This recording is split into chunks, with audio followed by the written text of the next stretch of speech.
Paraîtrait que c'est dangereux maintenant. Quand ton enfant est malade, il ne faut plus l'utiliser. Oui, j'ai vu un couple avec le papa qui apparemment est pédiatre disant que ceci est pas bon. Alors c'est quand même vachement drôle. Plutôt que d'alarmer avec ceci et d'expliquer comment l'utiliser, c'est vrai que c'est mieux de diaboliser ça.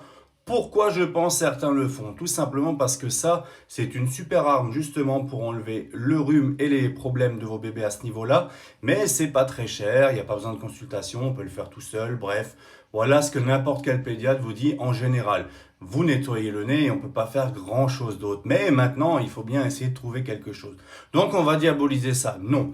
Évidemment, si vous prenez ça, que vous mettez la seringue pleine, que vous venez comme ça, n'importe comment, et que vous pétez complètement le tout dans la narine de votre bébé, ça peut faire mal déjà dans tout ce qui est vaisseau à l'intérieur parce que c'est fragile, et ça peut créer des otites. Mais non, ceci, si vous l'utilisez correctement, c'est-à-dire tout doucement, ou en plusieurs fois, un coup et on arrête, et que vous le faites donc comme ça, il n'y a aucun risque. C'est tout à fait normal de le faire, c'est même super important, on peut voir tout ce qui sort des fois quand on le fait. Croyez-moi, vaut mieux que ça soit dehors que dedans.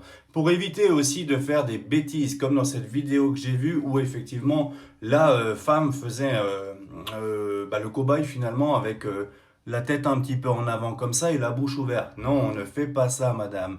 On fait ça correctement, c'est-à-dire qu'on prend son petit bébé comme ceci, on le met effectivement en avant, on lui met dans la petite narine et on essaye d'appuyer ici, oui, ici, juste là. Vous voyez, le menton, il est un peu dur.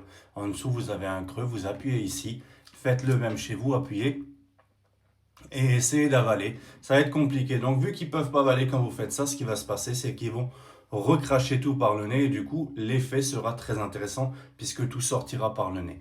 Voilà comment il faut faire. Alors, à la place de diaboliser toujours la même chose, les choses qui ne coûtent pas trop cher, les choses qui sont intéressantes et les choses où on n'a pas besoin d'aller tous les 3 jours chez notre pédiatre, eh ben, il faut juste expliquer les choses correctement.